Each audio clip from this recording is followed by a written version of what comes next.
Hello everyone, good morning. मैं देवव्रत और आज बेटा हम आपको बीएससी सेकेंड ईयर केमिस्ट्री का अपना 39वां लेक्चर पढ़ाने जा रहे हैं। आज का बच्चा हमारा टॉपिक हुआ हमारी सेकेंड थ्योरी, एसिड तथा बेस के रेस्पेक्ट में हम अपनी सेकेंड थ्योरी, इसका नाम था ब्रोंस्टेड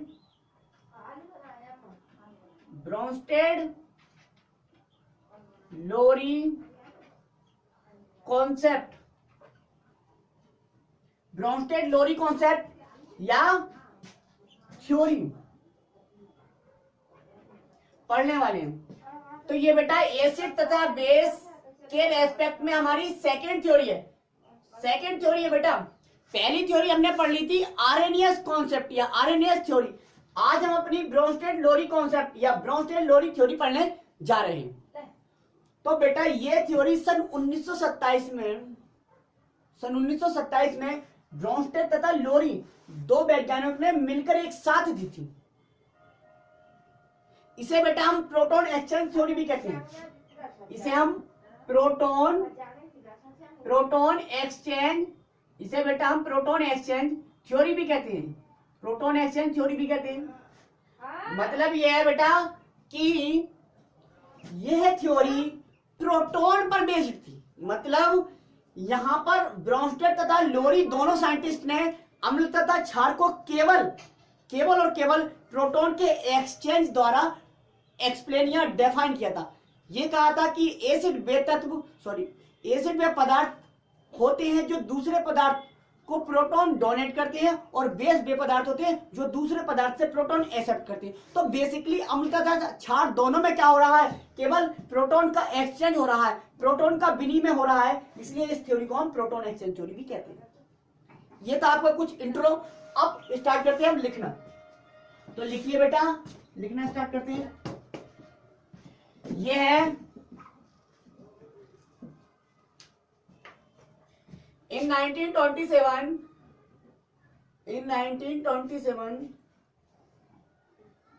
Bronsted and Lowry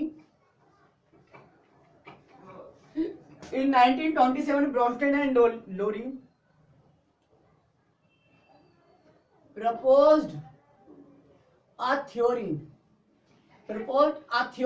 या हम कह सकते हैं concept to define acids and bases,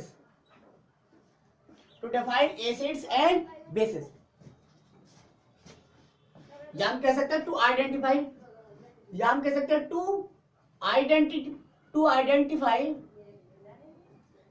acids and bases. In 1927, Bronsted and Lowry proposed a theory to define acid and bases. या हम कह सकते हैं to identify acid and bases. Called Bronsted-Lowry theory. Bronsted-Lowry theory या concept.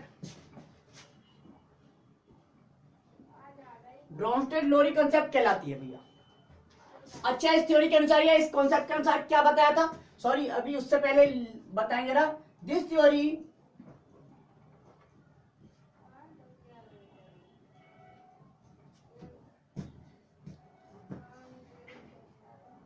Also called proton exchange theory. यह theory proton exchange theory या यह concept proton exchange theory भी कहलाता है। बिकॉज दिस concept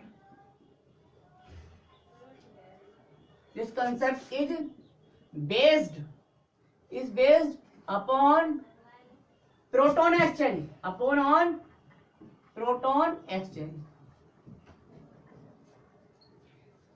क्योंकि बेटा यह थ्योरी या ये कॉन्सेप्ट केवल प्रोटॉन के एक्सचेंज पर क्या है, आधारित है। इसलिए इस थ्योरी को प्रोटॉन एक्सचेंज थ्योरी भी हम कहते हैं। ये हिंदी में लिखा है, ये अंग्रेजी में लिखा है, सॉरी, ठीक है। बस अब देखिए, अकॉर्डिंग टू दिस थ्योरी या according to this concept,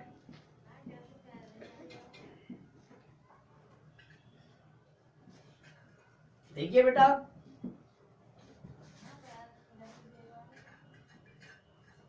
according to this concept हम एसिड्स को क्या कहेंगे, अम्ल कैसे डिफाइन करें, अम्ल को कहेंगे बे मॉलिक्यूलर, पदार्थ, बे पदार्थ, पदार्थ को कहते हैं बेटा सब्सटेंस, बे सब्सटेंस यानी कि बे पदार्थ। अब ये पदार्थ चाहे मॉलिक्यूलर हो, मॉलिक्यूलर पदार्थ भी हो सकते हैं या आयनिक भी हो सकते हैं। तो बे पदार्थ चाहे वो मॉलिक्यूलर हो बेटा चाहे आयनिक, दो ही फॉर्म में मिलेंगे यहाँ पे, या तो आवेश होगा कुछ या बिना आवेश वाले होंगे। तो बे पदार्थ चाहे वो मॉलिक्यूलर हो चाहे आयनिक, बे पदार्थ जो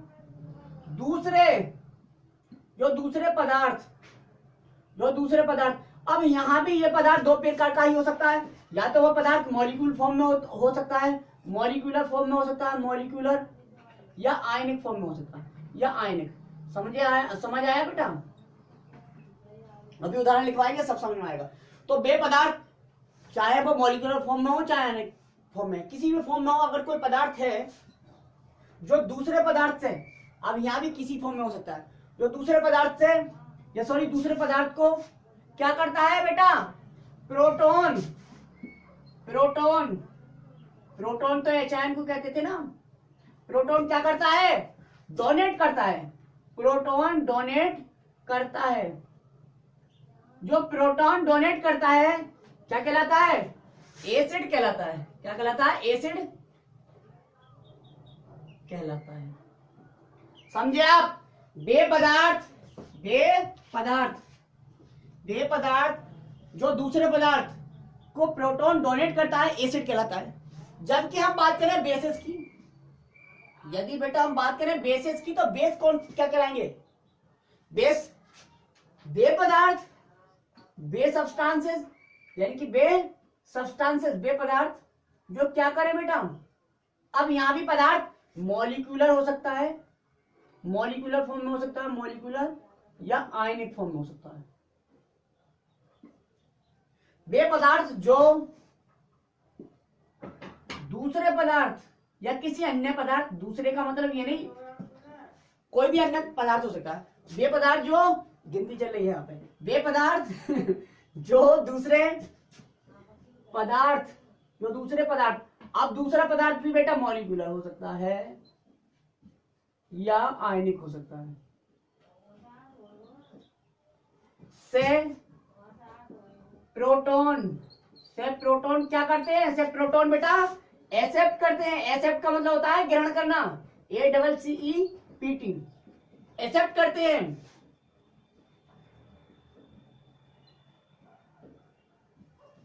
वे पदार्थ या तो वो मॉलिक्यूलर हो सकता है या आयनिक हो सकता है। जो दूसरे पदार्थ से प्रोटॉन एक्सेप्ट कर ले, ग्रहण करता है, एक्सेप्ट करता है मतलब ग्रहण करता है, डोनेट का मतलब दान करता है, देता है, यहाँ एक्सेप्ट करता है, ग्रहण करता है, तो वो क्या कहलाता होगा बेटा, बेस कहलाता है, क्षार कहलाता है, क्षार। तो बेटा इन शॉर्ट हम ये ना कह सकते, इन शॉर्ट हम कह सकते हैं एसिड्स आर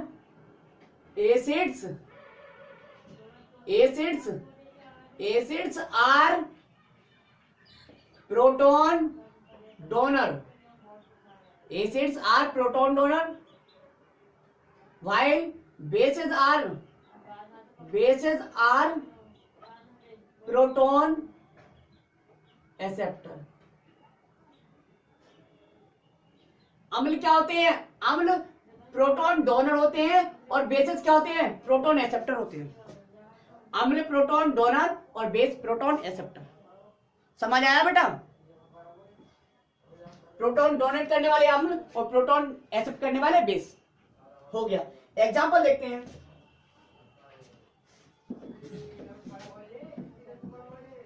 अब एग्जाम्पल देखते हैं बेटा इस थ्योरी के अनुसार एसिड कौन से होते हैं और बेसिस कौन कौन से एग्जाम्पल है। जरा यहाँ एग्जाम्पल में ये बात क्लियर हो जाएगी मॉलिक्यूलर या आयनिक वाली।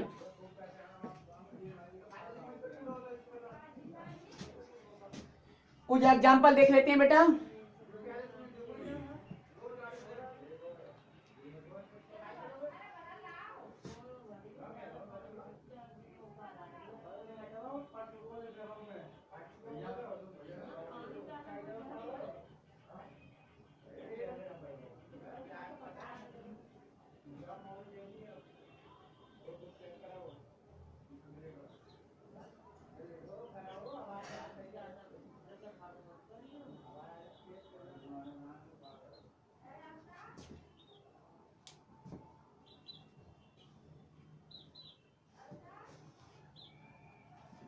यहाँ पे एसिड्स के एग्जांपल देखिए आप, एसिड्स।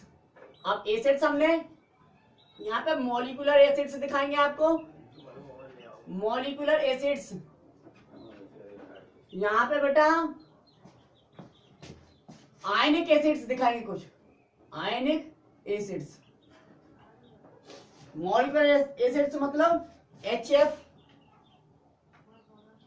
HCl, कोई खाता है ना, H2SO4, H2SO4, HNO3, HNO3 ये हो गया, CH3COH, H2S, H3PO4, H2O, ETC। ये मॉलिक्यूलर फॉर्म में है बेटा, आयनिक फॉर्म में नहीं है, इसलिए मॉलिक्यूलर है। अब है सभी बेसिक नेचर में एसिड, इसलिए मॉलिक्यूलर एसिड। अब आयनिक एसिड्स के एग्जांपल देख लेते हैं बेटा। H3O positive, H3O positive, NH4 positive, HSO4 negative, HPO4 -2, क्रोमा, बस इतना, ETC। ये सभी बेटा प्रकृति में अम्लीय है, अम्लीय प्रकृति में है। अब इनके ऊपर आवेश है, तो इसलिए आयनिक एसिड्स कह रहे हैं। अब इसी तरह से बेसिस के एग्जांपल देखिए आप।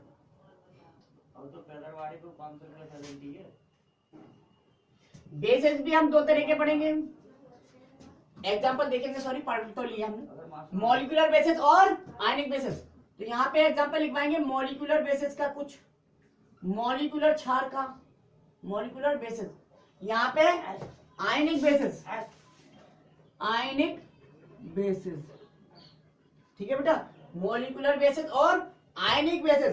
तो मॉलिक्यूलर बेसिस का एग्जांपल देखो, RNH2, primary amine, NH3, ammonia basis.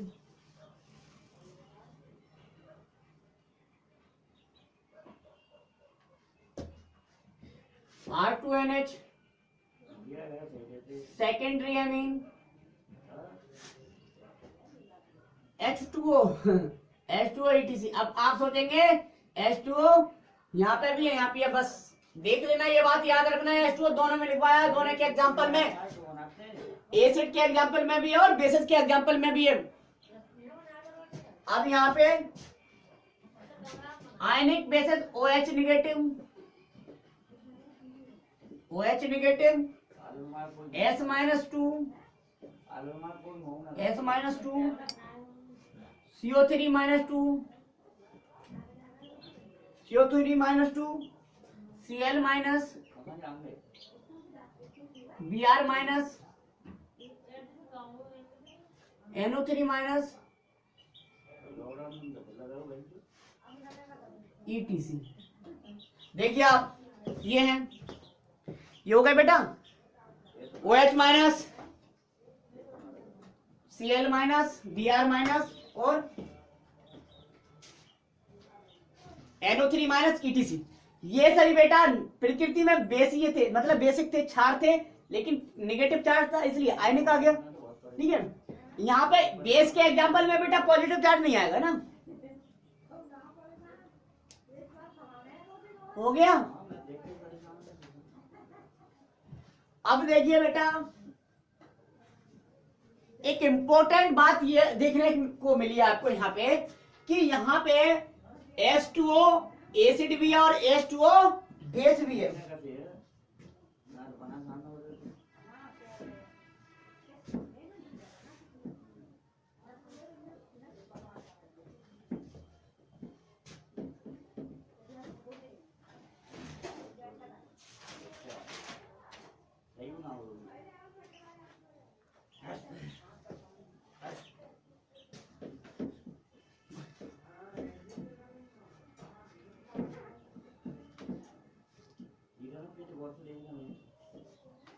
Note में देखने वाली बात बेटा ये है,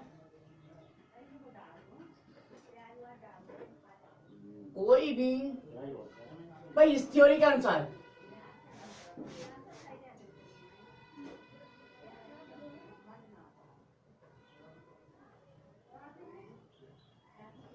इस कॉन्सेप्ट के अनुसार एक बात सामने आई बेटा, कोई भी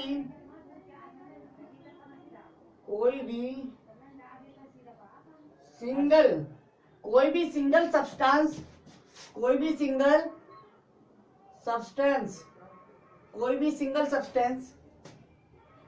भी अकेला पदार्थ एसिड या बेस नहीं हो सकता।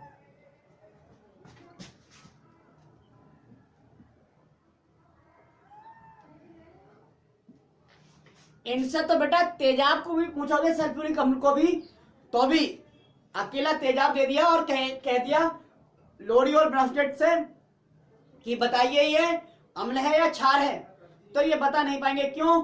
क्योंकि इन्होंने परिभाषा दी है वे पदार्थ जो दूसरे पदार्थ को प्रोटॉन डोनेट करते हैं वो अम्ल कहलाते हैं। अब बेटा सोचो, ये प्रोटॉन डोनेट कर रहे थे, लेने वाला नहीं है, तो डोनेट किसे करेंगे? डोनेट करने का मतलब कोई सदस्य लेने वाला भी है। जब आप कोई चीज डोनेट कर रहे हैं, इसका मतलब कोई आपके डोनेट की हुई चीज को एक्सेप्ट भी कर रहा है। इसका मतलब दो पदार्थों का होना मस्ट है, एक लेने वाला और देने वाला, तभी ये बता सकते हैं, ठीक है, कि ये अम्ल है और ये क्षार है। तो कोई भी इनके अनुसार, इस थ्योरी के अनुसार ये सामने आई तथ्य या ये फैक्ट सामने आया बेटा, कोई भी सिंगल सब्सटेंस एसिड या बेस नहीं हो सकता। क्योंकि बेस क्या है? बेस वे पदार्थ होते हैं जो दूसरे पदार्थ से प्रोटॉन एक्सेप्ट करते हैं। अब एक्सेप्ट करते हैं मतलब कोई देने वाला चाहिए ही नहीं, इसका मतलब दो कंपल्सरी है, दो होने चाहिए पदार्थ, ठीक है। ये अब देखिए आप एग्जाम्पल में दिखाते हैं आपको। फॉर एग्जाम्पल देखो, ये H, ये है Cl, HCl प्लस NH3। ये देखिए आप, ये HCl और ये है NH3, क्या बना?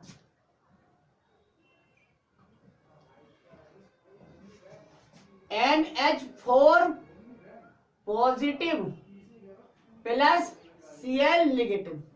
अब इस रिएक्शन में फॉरवर्ड वाली देखनी है, जो आगे की तरफ जा रही है। उस रिएक्शन में देखो क्या हो रहा है।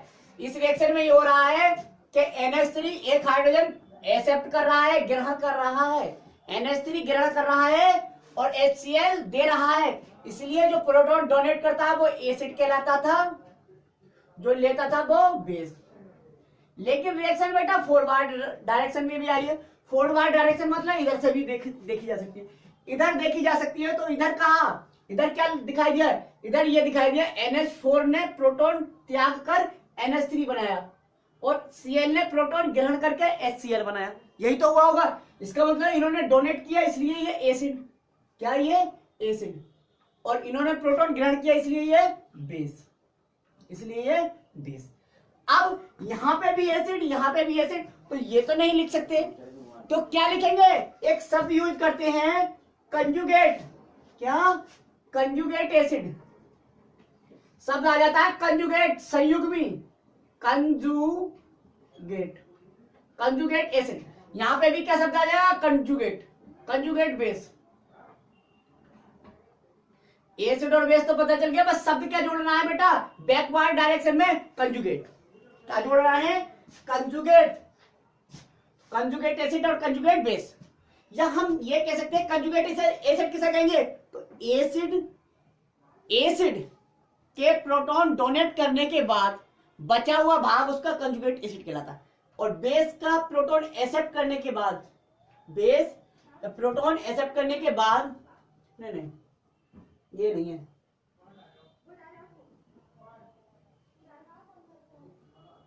हाँ, एसिड का रिमेनिंग पार्ट कंजुगेट बेस कहलाता है और बेस का रिमेनिंग पार्ट कंजुगेट एसिड कहलाता है।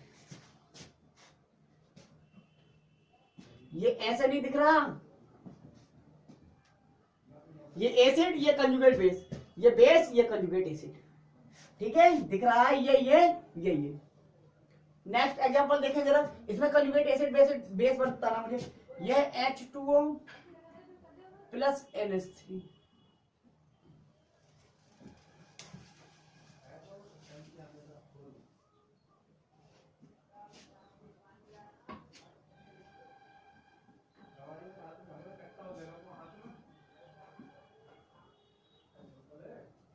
अब बताइए आप, फॉरवर्ड रिएक्शन, आगे की तरफ जो रिएक्शन हो रही है उसमें क्या हो रहा है, H2O था, इसमें से एक हाइड्रोजन गायब हुआ है, OH बचा है, एक हाइड्रोजन इसने ले लिया है, NH3 से NH4 हुआ है। इसका मतलब इन्होंने ग्रहण किया है, इसने डोनेट किया। तो जो डोनेट करता है वो एसिड कहलाता है, और जो एक्सेप्ट करता है वो बेस कहलाता है। अब एसिड का वाला पार्ट कौन सा था, ये वाला पार्ट, यही तो है इसका पार्ट ये है। तो एसिड का रिमेनिंग पार्ट क्या कहलाता है, कंजुगेट बेस। क्या कहलाता है बेटा, कंजुगेट बेस। एसिड का रिमेनिंग पार्ट कंजुगेट बेस, बचा हुआ भाग एसिड का कंजुगेट बेस कहलाता है। अब बेस का रिमेनिंग पार्ट क्या कहलाता है, बेस का रिमेनिंग पार्ट कंजुगेट एसिड कहलाता है।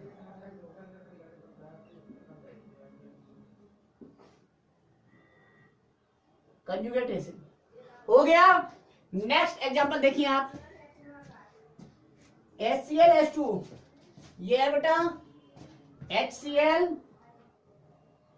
प्लस H2O, रिएक्शन होगी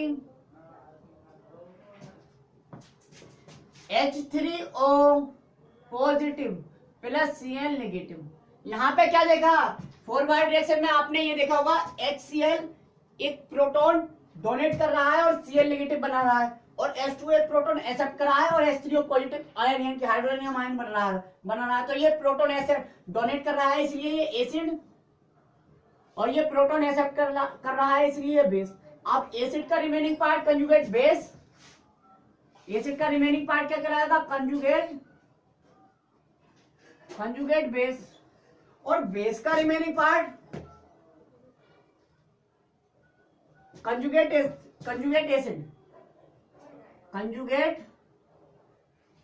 एसिड हो गया, खत्म।